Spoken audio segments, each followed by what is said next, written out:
Senator, as a Bohemian and as someone who went to Baylor University, which is near West Texas, and if anyone looks at my size, you can tell I enjoyed many kolaches growing up my 4 years there. So if you don't know, it's the Bohemian Czech pastry. So it's a Danish without frosting. So you'll love it, trust me. My grandmother made the best of them.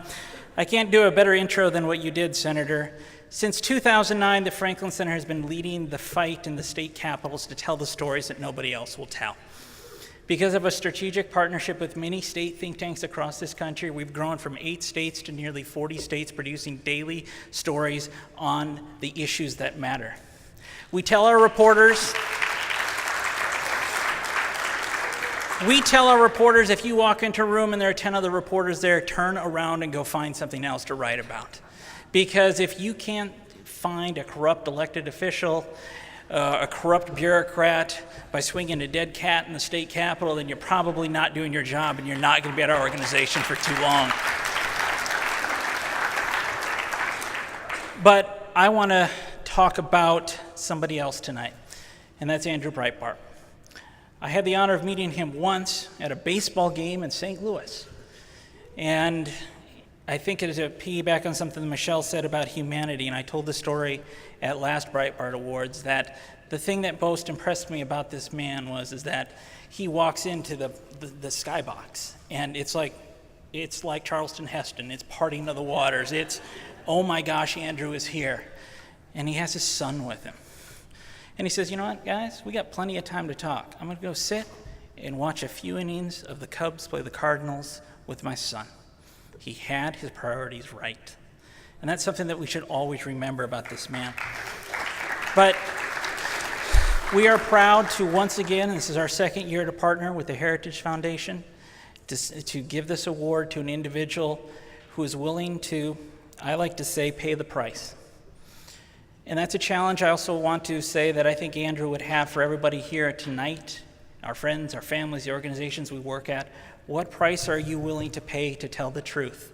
What price are you willing to pay for freedom? Anyone from the state of Virginia? Well, you might know the price that we're paying there at the Franklin Center.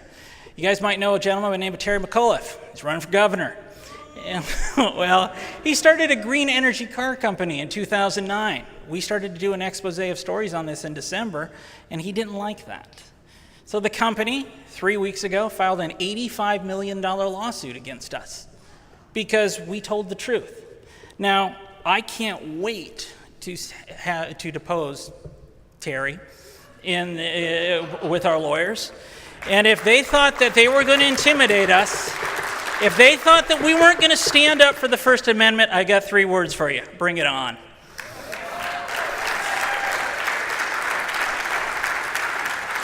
But it's not just us, there are other people here. My good friend Joe Lehman, the president of the Mackinac Center in Michigan. I know that organization has received death threats and bomb threats when they dared to tell the truth about public employee unions and teachers unions. But it doesn't have to be that big. It's as Michelle pointed out. Respond back to people who are angry at you on Twitter. Don't leave a charge unanswered. Because if you do, you let them set the narrative. So as our reporters and our citizens, and you are in every state across this country, telling the story and changing the narrative, don't let anyone intimidate you. It's a steep price for us to defend the First Amendment.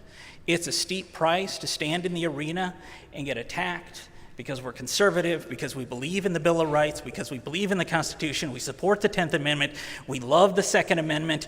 We are Americans and we love liberty, and we will stand here from this point on and defend our freedoms no matter what, and we will talk about it at the Franklin Center with our reporters, and we will tell your stories, and we will tell the stories of the individuals that are fighting government, and we will tell the stories of how Obamacare is being implemented across this country.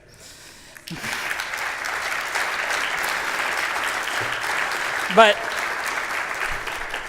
I want to bring up a couple other gentlemen who knew Andrew a heck of a lot better than me. I want to bring up Larry Soloff and Steve Bannon from Breitbart.com. They're going to offer a few words, and then we will present the award. And then I think Senator DeMint, if you will come up on stage as well.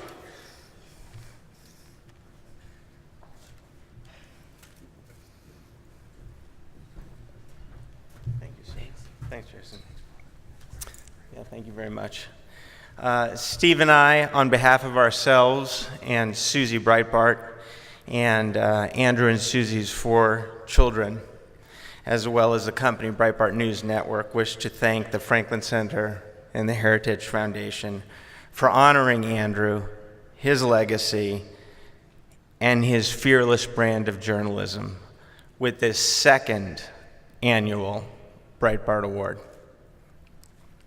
The recipient of the award tonight, I happen to know who it is. I have a feeling a lot of you have figured out who it is. Exemplifies that fighting spirit, that fearlessness, and the tenacity that Andrew and his bar-room brawler brand of journalism brought every day. Andrew always believed in standing up to bullies, usually the mainstream media and the institutional left. Why? He wanted to level the playing field for conservatives and conservative ideas. You know,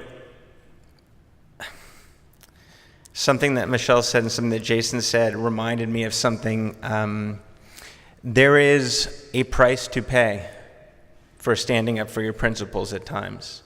And the hate mail that Michelle spoke of, that Andrew would receive, directed, I kid you not, I've read it, at his children and other things, was horrific. And it got to the point where someone said, did Andrew like to be hated?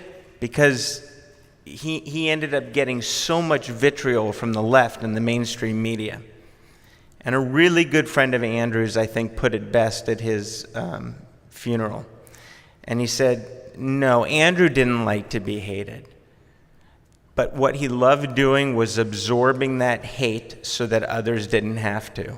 You want to fight somebody? You want to dislike somebody for fighting for conservative principles? Bring it on. I'm strong enough. I'll take it. Leave these people alone.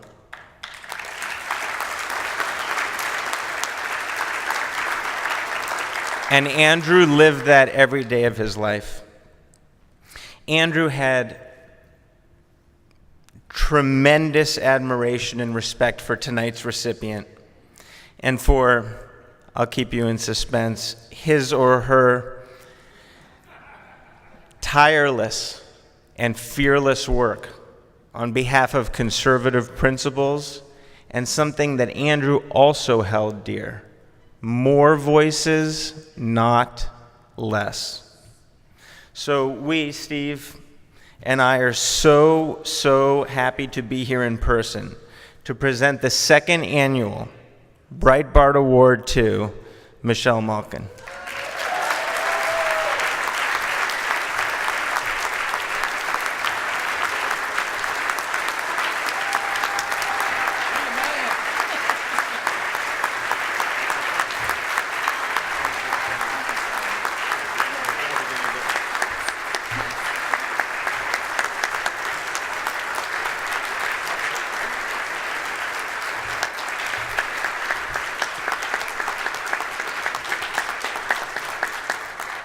Thank you. I really am touched and moved. Andrew was an inspiration, as I said, to so many. This is for everyone who's out there right now, fighting and infused with his spirit. I have so many friends out there in the new media community, in the grassroots activism community, and I can't tell you how many times, as I said, every single day you see it. He is ubiquitous, and I hope, please extend my thanks to Susie and the children. I know that when they're old enough, they will see that he lives on.